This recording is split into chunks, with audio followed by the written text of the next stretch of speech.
नमस्कार। मैं हेना प्रसून अपने चैनल हेना प्रसून एस्ट्रोलॉजी में आप सबों का फिर से बहुत बहुत स्वागत करती हूँ।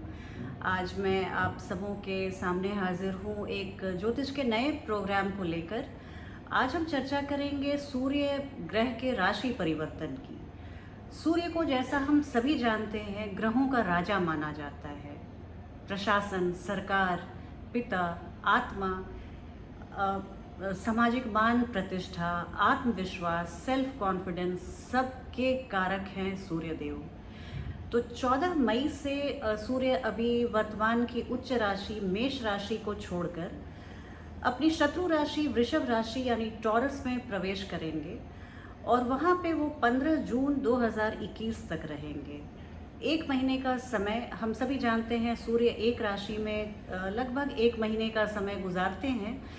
तो उनका ये भ्रमण, ये राशि परिवर्तन कैसा रहेगा, हम सभी 12 राशि वाले लोगों के बारे में हम जानते हैं एक एक करके। और इसके साथ ही मैं आपसे एक बार पुनः निवेदन करूंगी कि आप मेरे चैनल को सब्सक्राइब करें। आप मेरे वीडियो को अगर अच्छी लगे तो लाइक करें और लिंक को अपने फैमिली और फ्रेंड्स में शेयर करें। इसके लिए मैं आपकी हमेशा आभारी रहूँगी। अब बिना किसी विलंब के हम चलते हैं अपने टॉपिक पे और बात करेंगे सूर्य ग्रह के राशि परिवर्तन के बारे में। एक बात और कहना चाहूँगी, मई का महीना हम सभी 12 राशि वाले लोगों के लिए बहुत ही महत्वपूर्ण महीना है। इसे मैं बहुत सकारात्मक तौर पे तो नहीं कह सकती हूँ क्योंकि ग्रहों की स्थिति ऐसी है।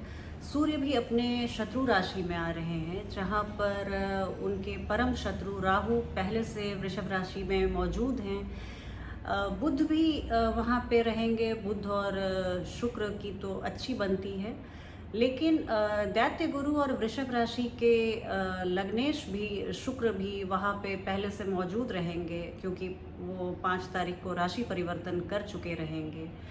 तो इन सब स्थिति में और ऊपर से 26 मई को चंद्र ग्रहण भी होगा। चंद्रमा केतु के प्रभाव में आ जाएंगे। तो कुल मिलाकर स्थिति बहुत उत्साहवर्धक तो नहीं है, फिर भी कुछ लग्न और कुछ राशियों के लिए ये इस समय हमेशा की तरह बहुत अनुकूल रहेगा।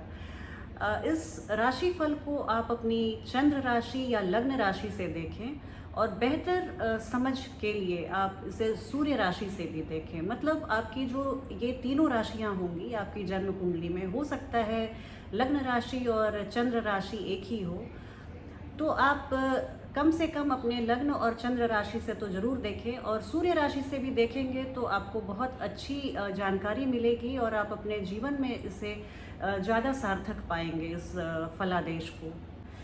ये भी बात ध्यान रखने वाली है कि जब 14 मई को सूर्य वृषभ राशि में प्रवेश करेंगे तो वहाँ पहले से ही 3 ग्रहों का जमावड़ा होगा और सूर्य जब प्रवेश करेंगे तो चतुर्ग्रही योग बनेगा। अब वो कितना अच्छा है कितना बुरा ये पता चलेगा जब हम इस छोटी सी जानकारी पे ध्यान दें। तो सूर्य वृषभ राशि में जब आएंगे तो उसके पहले वृषभ राशि के जो लग्नेश हैं शुक्र, वो पहले से वहाँ रहेंगे। दैत्य गुरु पहले से रहेंगे। दैत्यों के सेनापति राहु जो सूर्य के परम शत्रु हैं वो भी पहले से वहाँ मौजूद रहेंगे और राजकुमार बुध ये भी वहाँ पहले से मौजूद रहेंगे। तो कुल मिला जुला के सूर्य के आने के बाद 3-4 योग बनेंगे। उसमें जो एक है वो बुध के साथ बुध आदित्य योग बनेगा जो कि एक बहुत ही शुभ योग है। शुक्र और बुध का लक्ष्मी नारायण योग बनेगा, वो भी बहुत ही शुभ योग है। राहु और सूर्य के साथ पितृ दोष बनेगा, ये एक बहुत अच्छी स्थिति नहीं रहेगी। इस दौरान जो बच्चे पैदा होंगे इस एक महीने के बीच में उनकी कुंडली में सूर्य और राहु का पितृ दोष रहेगा, तो इसके लिए ये थोड़ी स्थिति बहुत अनुकूल नहीं रहेगी। तो इन सब योग में फिर कुछ ज्योतिषियों का मानना है कि अगर 2 अच्छे योग बन रहे हैं और गोचर कुंडली में 2 बुरे योग बन रहे हैं तो प्राथमिकता बुरे योग को ही देनी चाहिए, क्योंकि उसका प्रभाव हमारे अच्छे योग को धूमिल कर सकता है, निरस्त कर सकता है। इसलिए 1 महीने का समय लगभग हमारे सभी राशि वाले लोगों के लिए थोड़ा-सा डिफ़िकल्ट रहेगा। ऐसे भी हमारा समाज और देश अभी वैश्विक बीमारी के कहर से जूझ रहा है। तो इसमें हम देखेंगे कि कमोबेश एक ही स्थिति है हम सभी राशि वाले लोगों के लिए। तो इसलिए ये 1 महीने का समय जब गुज़र जाएगा तो एक बेहतर स्थिति सामने आएगी। तो इसी आप कॉन्टेक्स्ट में इस फलादेश को देखें और समझें। कन्या राशि वाले लोगों की बात करूं मैं, तो कन्या राशि और कन्या लग्न वाले लोगों के लिए समय थोड़ा सा सतर्क रहने का है। 1 महीने का समय है, इसे मैं बहुत सकारात्मक तो नहीं कहूँगी, लेकिन आपको किसी भय से ग्रसित होने की भी ज़रूरत नहीं। समय अनुकूल ही है। थोड़ी सी आप अपनी सकारात्मकता को बनाए रखें, चीज़ों को सही पर्सपेक्टिव में देखें, आप उनकी विवेचना सही ढंग से करें, तो ये समय आपको कुछ बहुत सार्थक देकर जाएगा। अगर देखें तो सूर्य का ये भ्रमण आपके नवम भाव में हो रहा है। आपके नवम भाव में वृषभ राशि आती है और वहीं पे सूर्य का ये गोचर हो रहा है। और नवम भाव में सूर्य का गोचर हालांकि थोड़ा सा भाग्य भाव है ये आपका, और यहाँ पे जब गर्म ग्रह आते हैं वो भी सूर्य के जैसे जो एक शत्रु राशि में आ रहे हैं। वृषभ राशि उनकी शत्रु राशि है, तो यहाँ थोड़ी सी आपको भाग्य में कमी देखने को मिल सकती है। आपके कुछ काम जो पहले एकदम आपने सोचा था कि ये अब हो जाएगा, 14 मई के बाद अगर कोई आपका कोई ऐसा काम लंबित था जिसका डेट आपको उसके बाद मिला था, तो शायद आप वो काम अटक जाए, वहाँ अड़चने आ जाएं, आपको कुछ आपके सफलता के मार्ग पे आप कुछ रोड़े अटकने जैसा महसूस करें। तो इस तरह की एक परिस्थिति आ सकती है, जैसे हम अंग्रेज़ी में बोलते हैं ना, there are many a slip between cup and lip. तो ये वाली स्थिति आप हो सकता है फेस करें। आप अपने स्वास्थ्य का पूरा ध्यान रखें। किसी भी तरह की एक बीमारी अचानक से सामने आ सकती है। आप कोई भी लाइफस्टाइल रिलेटेड गलती ना करें जिससे कोई भी बीमारी पनप जाए। अपनी इम्यूनिटी को एकदम सिक्स सिग्मा प्रेसिजन में रखें। ऐसे भी कोरोना काल में ये जो वैश्विक महामारी आई है उसमें भी हम लोगों को बताया जाता है, जैसे हम सभी ट्राई करते हैं कि अपनी इम्यूनिटी को एकदम बराबर बना के रखें। आप जैसे कोरोना की बात चली तो आप अपने वैक्सीन के दोनों डोजेज़ ले लें। आप अपने को स्वस्थ रखें, खुले हवादार जगह पे रखें, घर में रहें, बाहर अनावश्यक तौर पे मत जाएं। ये सब छोटी मोटी सावधानी आप ज़रूर बरतें, आपको सलाह दी जाती है। पराक्रम में आपकी थोड़ी सी कमी आ सकती है। मनोबल थोड़ा सा गिरा हुआ महसूस करेंगे, डाउन थोड़े फील करेंगे। तो इन सब स्थिति में आप अच्छे टेक्स्ट पढ़ें, आप अच्छे फ्रेंड्स से फ़ोन पे बात करें, कुछ ऐसे रिश्तेदार जो आपके दिल के बहुत करीब हैं, आपके मित्र जो दिल के बहुत करीब हैं, जिनसे बातें करना आपको अच्छा लगता है, क्योंकि अभी तो ये समय नहीं है कि आप कहीं आ जा सकें, लेकिन आप दूरभाष के ज़रिए आप संबंध बनाए रखें। आपको एक बहुत ही ऐसे एक जहाँ आप जब आपका मनोबल डाउन हो, थोड़ा पराक्रम आप थोड़ा डाउन हो, तो ऐसे समय में आप किसी से इस तरह की चर्चा करें, बात करें, तो इससे बहुत संबल मिलता है और आपको लगता है कि मैं जीवन में, दुनिया में अकेला ही नहीं हूँ, मेरे बहुत सारे वेल विशर्स हैं, फ्रेंड्स हैं, फैमिली है। तो इस तरह से आप अपने को घिरा रखें। जो पॉजिटिव लोग हैं आपके जीवन में, जो आपका अच्छा चाहते हैं, ऐसे लोगों से आप हमेशा बना के रखें। और जैसे यात्रा पर अभी कहीं जाना हितकर नहीं है। आप 1 महीने के लिए अपने स्वास्थ्य को ही फोकस बना के रखें और अपने स्वास्थ्य को अच्छा रखने के लिए, तंदुरुस्त रहने के लिए जो भी बन पड़े वो आप ज़रूर करें। दवा उपचार, जैसा मैंने कहा, आप किसी भी छोटी भी बीमारी को टालें नहीं, इग्नोर नहीं करें। सिम्टम्स को समझ के आप उपचार यथाशीघ्र करवा लें। लेकिन इसमें एक बहुत ही अच्छी बात है कि इस दौरान आपके नेटवर्क्स बहुत ज़बरदस्त के डेवलप होंगे, आपके कॉन्टैक्ट्स बहुत बढ़ेंगे, बहुत बनेंगे। एक मार्केट में आप अपनी साख को स्थापित कर पाएंगे, इस्टेब्लिश कर पाएंगे। लोग आपकी प्रशंसा करेंगे और आप उनके एक जैसे कहते हैं, आप समाज में एक आइकॉन बन के उभरेंगे। तो तो ये स्थिति आपके लिए बहुत ही अच्छी है। आप इस चीज़ के लिए अपने को तैयार रखिए और जो भी इसके लिए प्रिपरेशन हो सकता है वो आप पहले से करना शुरू कर दें। कार्यक्रम को समाप्त करने के पहले मैं आपको बताना चाहूँगी कि सूर्य देव को हम प्रसन्न कैसे कर सकते हैं, या किसी भी राशि या लग्न के लिए अगर उनकी प्लेसमेंट, उनका ट्रांजिट फेवरेबल नहीं है तो हम क्या करें कि हम उनके दुष्प्रभाव से खुद को बचा सकते हैं। तो देखिए, जहाँ से मैंने सीखा है, जहाँ तक मेरी जानकारी है, मेरा अध्ययन है, इस तरह के बेसिर पैर के टोटकों को करके हम किसी ग्रह को प्रसन्न नहीं कर सकते। मैं जो बता रही हूँ आप बहुत ही ध्यान से सुनिएगा, और आप अगर इसमें से 2-4 चीज़ों को आप शामिल करते हैं अपने दैनिक दिनचर्या में, तो आपको सूर्य ग्रह आपके लिए बहुत ही फेवरेबल हो जाएंगे, बहुत अनुकूल हो जाएंगे और अपने शुभाशीर्वाद से आपको लैस कर देंगे।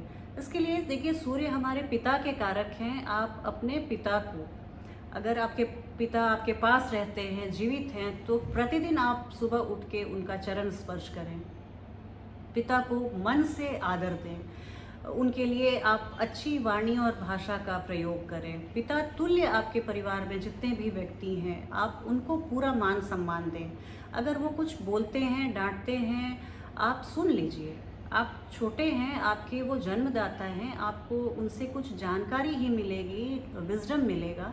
आप उनके एक्सपीरियंस, अनुभव और उनके उम्र का आप सम्मान कीजिए, उनसे उनके पास बैठिए, 2-4 बातें कीजिए। दूसरी बात, आप रविवार को बिना नमक का अगर हो सके तो भोजन करें। आप मीठे भोजन का सेवन करें, फ्रूट्स खाएं, आप अनाज भी खाएं, लेकिन उसमें आप हो सके तो नमक का, अगर आपका स्वास्थ्य परमिट करता हो, ये आप पहले पूछ लीजिए डॉक्टर से।